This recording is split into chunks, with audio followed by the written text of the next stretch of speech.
I work in the IT department, City of Alexandria. I work for Boston Water and Sewer as a project director. I am a legal assistant for the Special Victims Unit for the Department of Justice. I'm a librarian for the Salt Lake City Public Library. Before we joined AFSCME, the fairness wasn't there. We did not have a voice. We just was dealt the hand, and we just had to deal with it type of thing. The behind-the-scenes people, the people that do all the work, we weren't being heard at all. Our pay wasn't keeping up with cost of living, and there were issues of public safety. We were all employees at will.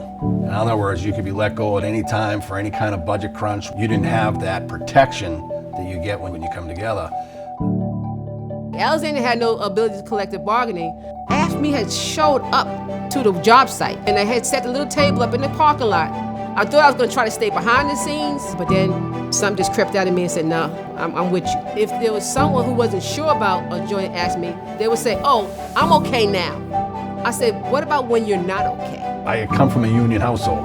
My old man was always about solidarity. Somebody had brought up the idea that we already have AFSCME in the building supporting our supervisors, so why not grow the group? Obviously, the bigger we are, the stronger we can be, and so we took a vote, and AFSCME won. We started talking and we're like, we need a union. They used to call me boots on the ground when we started this because I was running from building to building, asking people to sign up for AFSCME. People were like, yes, yes, yes, yes, yes. Sometime in 2022 is when some of the conversations about unionization started happening amongst some of my colleagues. It didn't honestly take a lot of convincing. Most of my colleagues were just on board right away. One of our legislators introduced a bill to effectively ban public employee unions. So we organized efforts on the ground to go out and collect signatures to get a ballot initiative.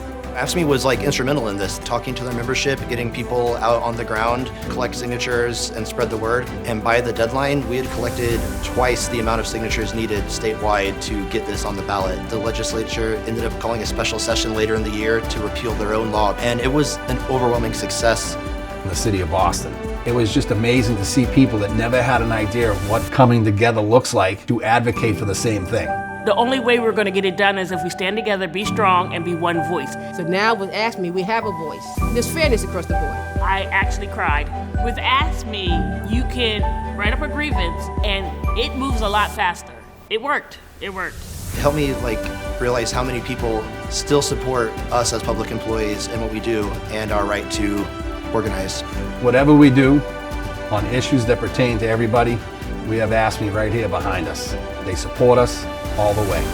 Basically, AFSCME wrote the book on organizing. Meanwhile, it is a library. There's power in numbers, and there's over 1 million of us. Wow, that's a lot. That's a lot. That's a team, baby. That's a team. Woo!